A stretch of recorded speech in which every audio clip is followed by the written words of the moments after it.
She stood on the wooden platform with the paper trembling in her hands, the edges soft from being folded and unfolded too many times, her breath shallow as the distant whistle of the train cut through the dry evening air, because this was supposed to be the moment her life finally became secure, finally became safe, the moment promised by ink and stamps and official words that said a man would arrive who was bound to her by law, by duty, by agreement, not by affection yet but by necessity, and as the locomotive hissed and slowed, iron screaming against iron, she felt the weight of every lonely night that had led her here, every prayer whispered into the dark of a small room where the walls were thin and the future thinner, and when the train finally groaned to a stop and the doors opened, she searched faces for kindness, for normalcy, for anything that looked like the quiet husband she had imagined, a man who would step down with uncertainty in his eyes and hope in his chest, not fear in his hands, but then she saw him, tall and heavy with a presence that made the air feel tighter, dressed in black like a shadow-given flesh,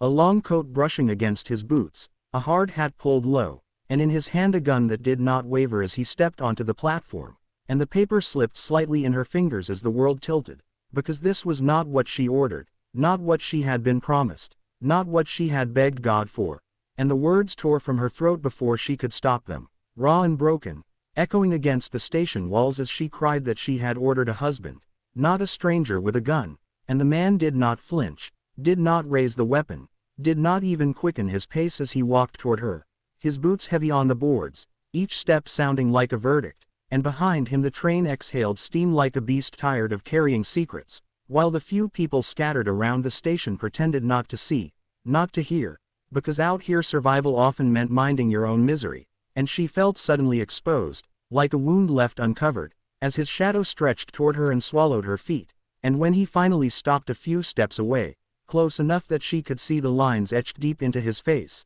scars not just on skin but in the eyes, she realized he was older than she expected, older than the hopeful image she had built, his gaze steady, unreadable, as if he had learned long ago not to waste emotion on moments that could turn dangerous, and for a heartbeat neither of them spoke, the silence thick and suffocating, until he slowly lowered the gun, not putting it away, just letting the barrel point toward the ground. A small mercy that felt like a lifeline, and his voice when he finally spoke was rough but calm, carrying no mockery, no anger, only a weary certainty as he said her name, pronouncing it carefully as if it mattered, and she nodded because denying it would have been useless, and he told her he was there because he had agreed to be, because the papers were signed and the money exchanged, and because sometimes people like them did not get the luxury of choosing how things began, and her chest burned as she listened. Because his words made sense in a cruel, practical way, but sense did not make fear disappear, and she asked him why he carried a gun, her voice barely holding together, and he answered honestly,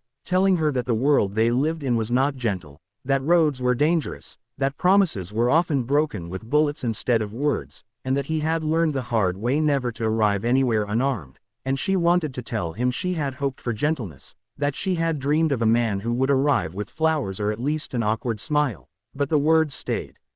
trapped inside her because survival had taught her too that dreams were expensive, and as the sun dipped lower, painting the sky in colors too beautiful for the moment, he offered to carry her bag, a simple gesture that felt strangely heavy, and when she hesitated he did not push, did not reach for it, just waited, and that waiting, that respect of her space, confused her more than force would have. And finally she handed it over, because standing still forever was not an option, and together they walked away from the platform, the distance between them small but filled with unspoken questions, toward a wagon waiting near the station, and as they climbed aboard, she wondered if she had just stepped into safety or into something far darker, and the ride to his land was long and quiet, the wheels creaking over dirt roads as the last light faded, and she watched the landscape pass by, wide and empty, thinking about how small her life had always been and how suddenly enormous it felt, and when they finally reached the house, a modest structure standing alone against the vastness, she felt her stomach twist,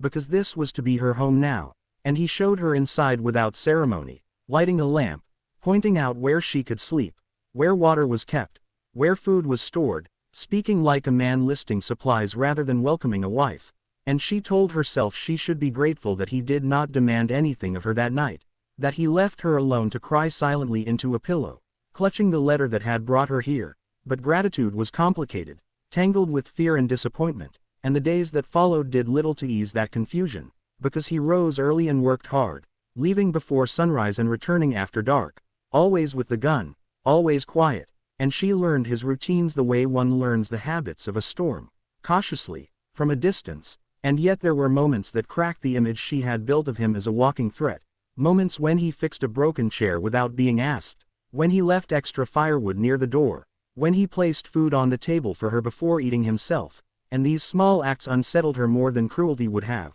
because they forced her to confront the possibility that the stranger with a gun was not entirely a stranger to decency, and still she kept her guard up, because kindness could be another kind of weapon, and one evening, weeks after his arrival, she finally asked him why he had agreed to this arrangement, why a man like him would bind himself to someone he did not know, and he stared into the fire for a long time before answering, telling her that he had lost too much already to believe in love, that loneliness had become a familiar companion, but that a man alone in this world was often seen as a problem, a threat, someone to be feared or chased away, and that marriage, even one born of paperwork rather than romance, offered a kind of legitimacy, a shield, and she realized then that they were both using this union as armor against a harsh world, and that realization did not bring comfort, but it brought understanding, and understanding was the first fragile bridge between them, and slowly, cautiously, they began to speak more, not about dreams or feelings, but about practical things, about the land,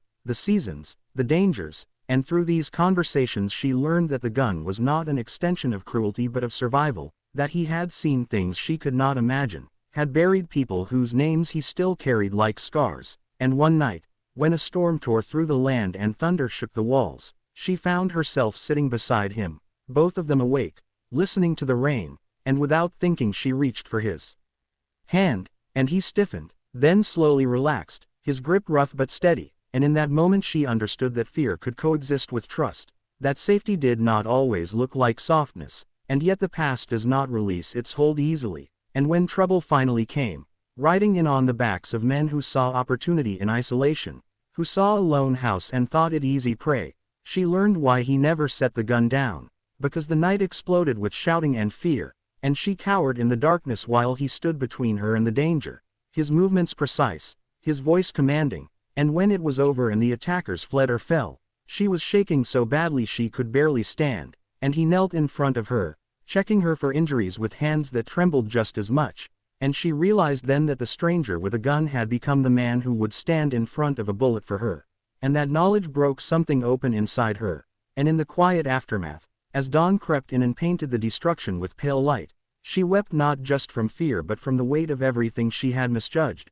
and he sat beside her, not touching this time, just present, and presence, she learned, was sometimes the deepest form of care, and as weeks turned into months, the sharp edges of their arrangement softened, not into a fairy tale, not into sudden passion, but into something sturdier, built from shared labor, shared danger, shared silence, and she began to see the man beneath the coat, beneath the gun, a man shaped by loss and responsibility, and he began to see her not as an obligation delivered by train, but as a person with resilience and quiet strength, and one evening, as they watched the sun sink behind the hills, he apologized for the day he arrived, for the fear he had caused without intending to, and she surprised herself by saying she was glad he had come, gun and all, because without him she might not have survived what followed, and they sat there, the past still heavy but no longer suffocating, understanding that life rarely delivers what is ordered, that sometimes what arrives looks terrifying and wrong, but contains within it the very thing needed to endure,